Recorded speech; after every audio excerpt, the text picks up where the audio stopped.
Eh bien, bonjour à tous. L'immobilier à la Web Today, c'est quelque chose d'un petit peu nouveau. On est ravis de vous accueillir. Je ne suis pas un spécialiste de la tech, peut-être un petit peu plus de l'immobilier. Mais comme vous, au cours en retour d'expérience, je constate depuis quelques jours, depuis hier matin, que de plus en plus le mot tech vient imprégner le marché de l'immobilier, parfois avec des hashtags, parfois avec du marketing. Mais ce qui m'intéresse le plus aujourd'hui, et c'est la vocation de cet échange, de ce partage avec vous, donc on espère qu'il y aura beaucoup de questions, c'est qu'avec Jeanne et Pierre, nous puissions démystifier un petit peu cette notion de French PropTech, derrière cet anglicisme que se cache la French PropTech, et surtout en quoi aujourd'hui la French PropTech va répondre aux usages exprimés, que nous, citoyens, nous exprimons tous, mais aussi parfois non exprimés.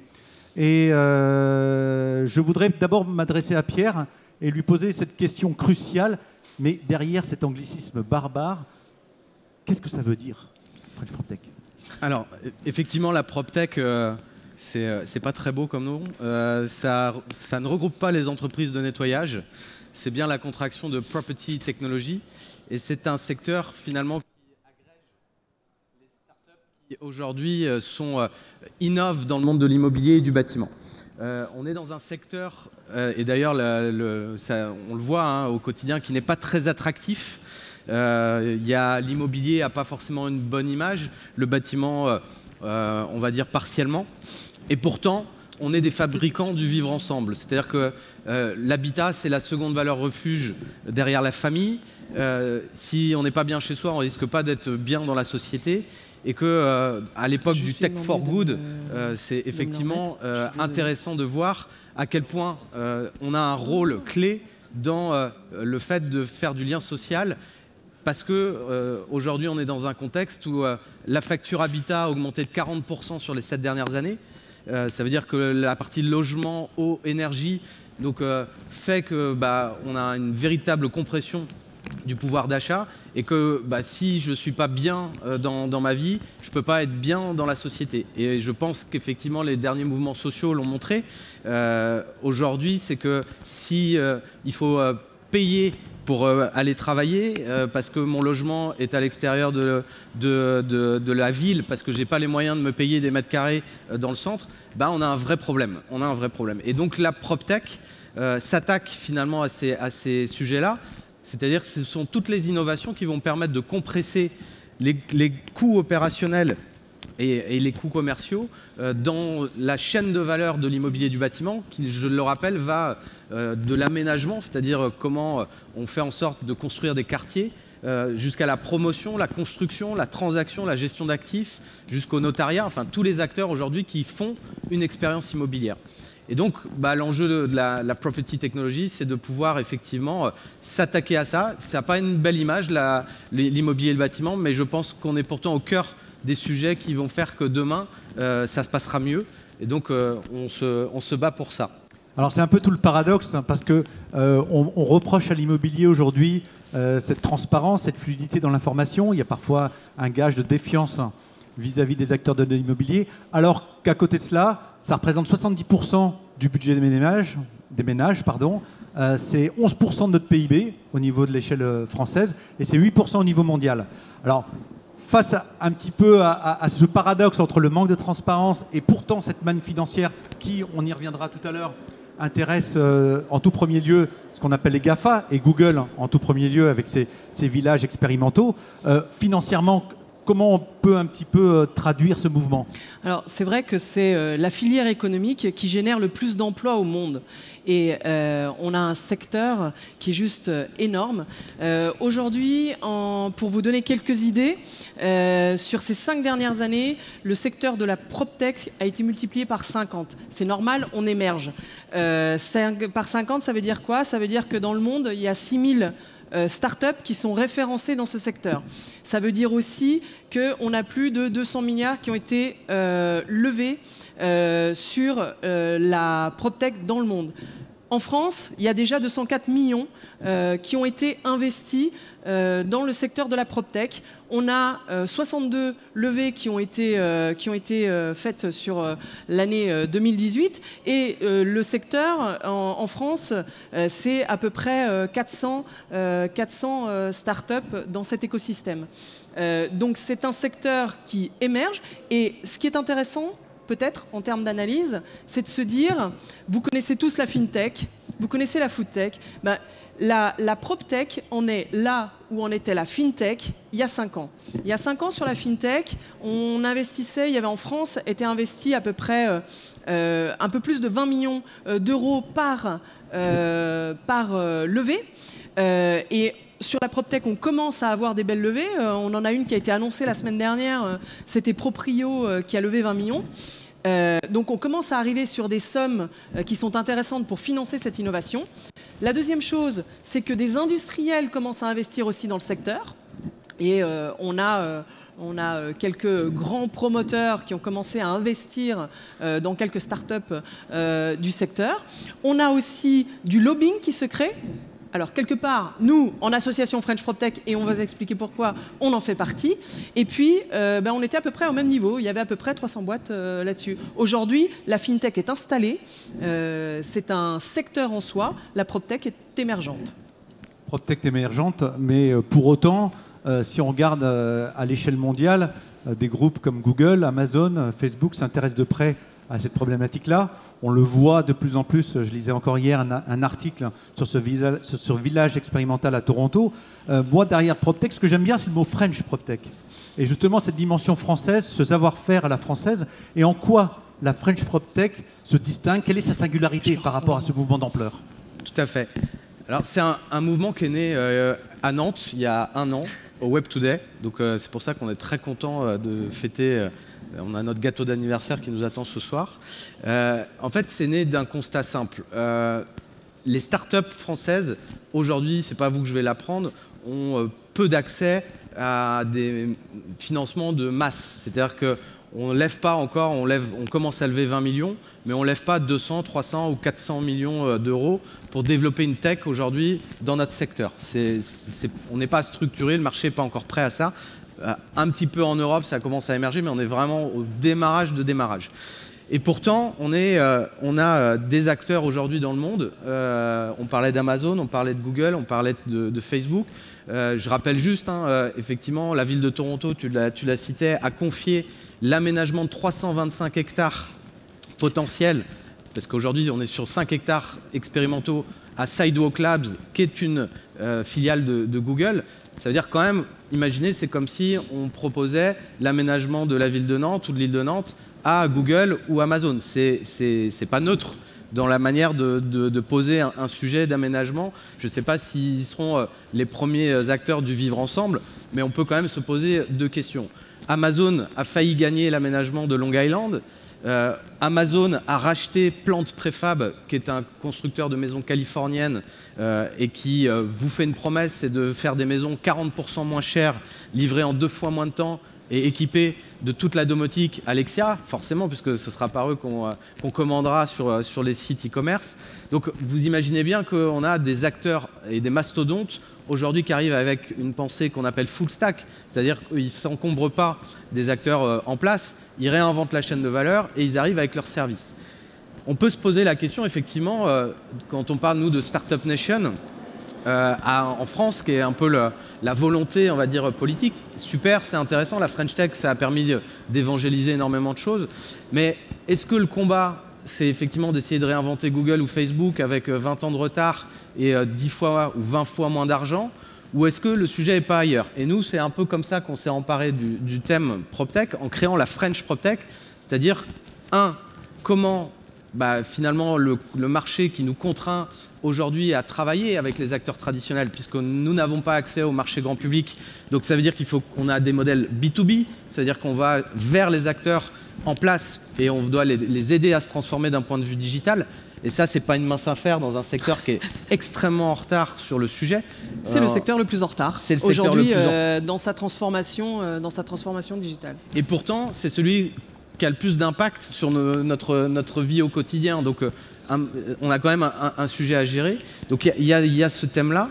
On a un deuxième thème qui est effectivement comment on accélère les rencontres. Donc ça veut dire qu'il faut convaincre les acteurs en place. Ça veut dire qu'il faut jouer la partie avec les acteurs publics qui sont effectivement les aménageurs. Et si on ne veut pas qu'ils confient demain l'aménagement à Google ou Amazon, ça veut dire qu'il faut qu'il y ait des acteurs et des forces vives en place capables de le faire.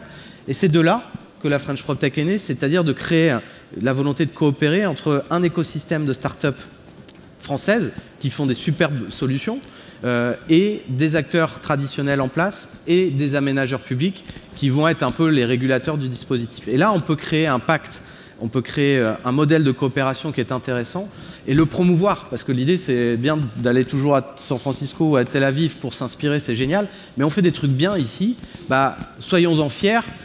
Modélisons-le, montrons-le, organisons-nous en fait pour le faire savoir, mais d'abord il faut passer à l'acte. Et French PropTech, c'est cette volonté effectivement et ce mindset qui est de dire on peut créer un pacte d'acteurs en place pour pouvoir promouvoir et impacter directement sur notre vivre ensemble et sur ce que l'immobilier et le bâtiment pèsent au quotidien dans nos vies. Passage à l'acte, c'est bien de le dire, face à la puissance financière que représentent les GAFA. Moi, ce que j'aime bien, et je ne suis pas un spécialiste de la tech, mais ce que j'aime bien, c'est que quelque part, on remet l'usager, on remet l'humain dans son bien-être individuel, collectif, au centre. On appelle ça les usages, mais cette notion de bien-être dans la ville, Jean-Luc Charles en parlait encore hier au nom de la Samoa, en disant que la technologie va modifier et va contribuer au bien-être de la métropolisation, ou en tout cas de la nouvelle centralité. Justement, concrètement, je me tourne vers qui concrètement? Comment ça se traduit dans les actions au quotidien au niveau de la PropTech? Alors, dans les actions au quotidien, la première des choses, c'est de donner la lecture. On a dit on a à peu près 400 boîtes dans la French PropTech ou dans la PropTech française. French PropTech, aujourd'hui, on a déjà 140 adhérents, donc c'est top. C'est un appel à l'adhésion. Ouais, c'est un appel à l'adhésion, parce que je pense qu'ensemble, on va beaucoup plus loin et on va beaucoup plus vite. Et c'est aussi de montrer que nos solutions, elles sont ouvertes, elles peuvent s'interopérer et elles peuvent construire une proposition de valeur plus globale pour l'ensemble de la chaîne. Maintenant, c'est donner lecture et donner une explication. C'est-à-dire que, encore une fois, l'immobilier, c'est large. Ça part du terrain simple à la construction des immeubles, à la commercialisation de ces immeubles et ensuite à l'exploitation, gestion des bâtiments ou même tous les services à l'usager. Et ça part de l'immeuble à la ville. Donc c'est un secteur qui est gigantesque. Dans ce secteur, on est nombreux, on commence à être nombreux. L'intérêt est de pouvoir en avoir une lecture simple. Donc on a construit un annuaire qui permet, sous des dimensions particulières, de pouvoir thématiser les startups et ensuite on les a inscrits dans des parcours clients. Pourquoi? Encore une fois, on est customer centric, on remet le client au centre de l'usage et l'usager aussi. Et du coup, on a construit des parcours clients pour l'ensemble des industriels, pour que les industriels du secteur puissent se projeter. Ces parcours clients, ils permettent d'avoir des solutions par thématique. Donc c'est simple, c'est beaucoup plus simple en termes de lecture. Avec une plateforme d'appel à projet aussi, parce qu'on s'est dit, là, on vient pitcher, encore une fois, c'est sympa. Vous en avez vu beaucoup des pitchs, je pense, sur le Web Today. Mais nous, en tant que start-up, on en a un peu marre de pitcher. On se dit qu'aujourd'hui, on a des solutions. Pourquoi est-ce que les industriels du secteur ne viennent pas pitcher leurs besoins en nous disant sur une plateforme d'appel à projet, voilà ce que sont mes besoins, voilà où je souhaite aller, et nous, collectivement, apporter la réponse. Donc, sur cette plateforme d'appel à projet, ils vont pouvoir inscrire ce qu'ils ont besoin, dans quelle thématique, et les startups adhérentes vont pouvoir répondre collectivement à ce besoin. Ensuite, pour aller un petit peu plus loin, on a décidé d'en faire des démonstrateurs. Et sur ces démonstrateurs, de les amener d'une manière physique, et je pense que Pierre va pouvoir vous expliquer la partie physique parce qu'elle existe déjà à Nantes, et d'une manière itinérante, et c'est ce qu'on propose de montrer là sur le Web Today, avec le lancement de notre French PropTech Tour. On a créé un démonstrateur avec des experience centers, des salles dans lesquelles on joue ses parcours clients. Ce n'est plus de la tech pour de la tech, c'est vraiment quel est l'usage qu'on fait de la tech. Et pour le coup, dans le démonstrateur, vous rentrez dans une salle immersive, vous en prenez plein la tête pendant 1 heure. Il y a à peu près 40 startups qui montrent leurs solutions, mais sur un format d'usage. Et ça donne une lecture beaucoup plus simple de ce qu'on réalise. Et du coup, le French PropTech Tour, on l'a lancé là sur Nantes. L'intérêt, c'est de l'amener dans les territoires et de montrer ces solutions dans différentes villes françaises. Et j'espère qu'on finira peut-être à Las Vegas. On finira pas peut-être, on finit à Las Vegas, dans le village francophone, au CES, pour dire aussi ce que la France est capable de faire. Voilà, où est-ce qu'on en est. Donc l'immobilier, un secteur, un écosystème vivant, organique, très riche et dense. Pierre, on a vécu ensemble, moi je l'ai vécu en tant que témoin de ce démonstrateur. Effectivement, l'usager, le citoyen que nous sommes tous, est enfin pris en compte dans ses besoins, dans sa personnalisation de service. Exactement, donc ça, en fait, il faut arrêter de construire des mètres carrés ou des actifs immobiliers. Il faut construire des solutions qui permettent de mieux vivre et qui sont vraiment centrées sur l'homme et les usages. Et effectivement, Jeanne le disait très bien, c'est que on est sur un secteur, comme il faut équiper les industriels et les acteurs en place, comme ce sont des gens de la pierre, de la culture de la pierre et de l'actif et du concret, du ROI, il faut être capable, effectivement, les startups, jusqu'à présent, je caricature un peu, mais c'est un peu des suites à capuche qui jouent au baby-foot pour eux. C'est comment on réconcilie ces deux mondes. Et le démonstrateur, c'est une manière de montrer à quoi ça sert, comment ça marche. Mais pas avec le pitch un peu justement du suite à capuche qui vient en 3 minutes avec son elevator pitch, enfin, ou moins, raconter l'histoire. C'est dire, OK, moi, je vais parler agent immobilier, je vais parler foncière, je vais parler promoteur, je vais me mettre dans ton monde et je vais parler avec tes mots. Et à partir de là, effectivement, on va pouvoir faire du passage à l'acte, on va pouvoir démystifier les choses.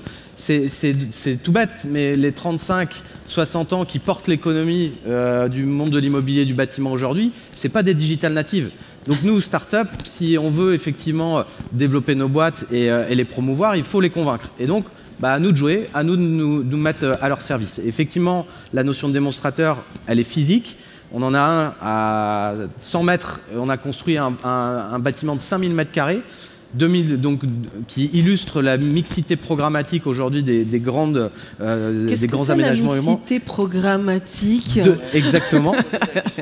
C'est quoi? C'est en fait comment on fait vivre des gens qui travaillent et des gens qui habitent dans un immeuble. Donc là, on a 2500 mètres carrés de logement. Du logement social, du logement accessible. On a 2500 mètres carrés de coworking et puis on a des espaces communs. Donc on a des endroits où on vit ensemble.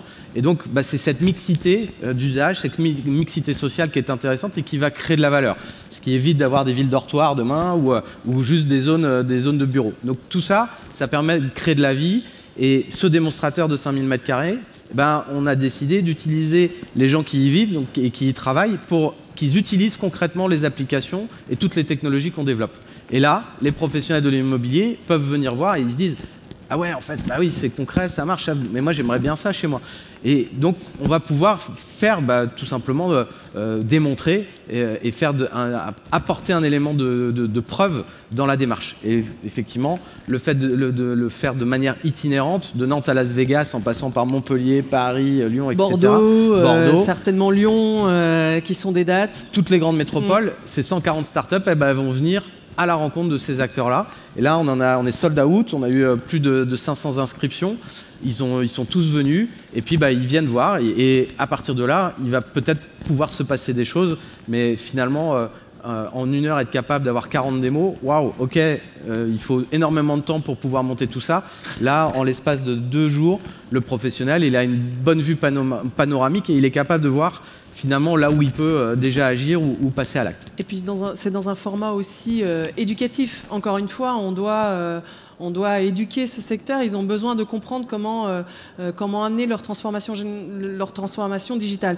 Ce qui est intéressant dans le démonstrateur, c'est que des acteurs traditionnels peuvent emmener l'ensemble de leurs équipes. On sait très bien que de temps en temps, la décision, elle a été prise en haut et c'est très clair, il y a une volonté de passer à l'acte, il y a une volonté d'amener des nouveaux outils, il y a une volonté de faire tout ça, mais d'embarquer tout le monde dans l'usage des nouveaux outils, c'est plus complexe. Dans le démonstrateur, on peut amener l'ensemble des équipes l'ensemble des équipes se trouvent avec des exemples concrets, et c'est plus simple de les convaincre demain de les utiliser. Donc la French PropTech, un peu pour conclure cet échange, il y aura peut-être des questions dans la salle, réenchante la ville en fait. C'est l'ambition en tout cas. Si demain on peut accéder plus facilement à un logement, si demain on peut travailler dans de meilleures conditions, si demain on peut vivre la ville de manière plus fluide et moins agressive, ça veut dire qu'on aura répondu à notre ambition. Donc Tech for Good, oui, et la PropTech en fait partie. Et notre enjeu, c'est effectivement de donner envie à la fois aux clients, aux collaborateurs, voilà, d'être fiers de travailler pour cette industrie qui pèse lourd, qui est économiquement hyper intéressante. Il y a vraiment de la valeur à promouvoir. Et je pense que la vision française, qui est, j'espère, un modèle humaniste et coopératif, a une vraie carte à jouer dans un secteur où on est dominé par des majors. On peut jouer la partie différemment. Montrons que ce modèle alternatif est possible. Et il reste plein de choses à faire, donc, et plein d'idées avancées. Welcome. Et encore une fois, on avance avancer ensemble. C'est pas simple de réunir 140 boîtes et même de mettre ne serait-ce que 40 boîtes ensemble à construire un démonstrateur et de mettre des solutions parfois concurrentes dans un même lieu. C'est véritablement dans un but d'amener la bonne parole pour tout l'écosystème, et ça c'est super important.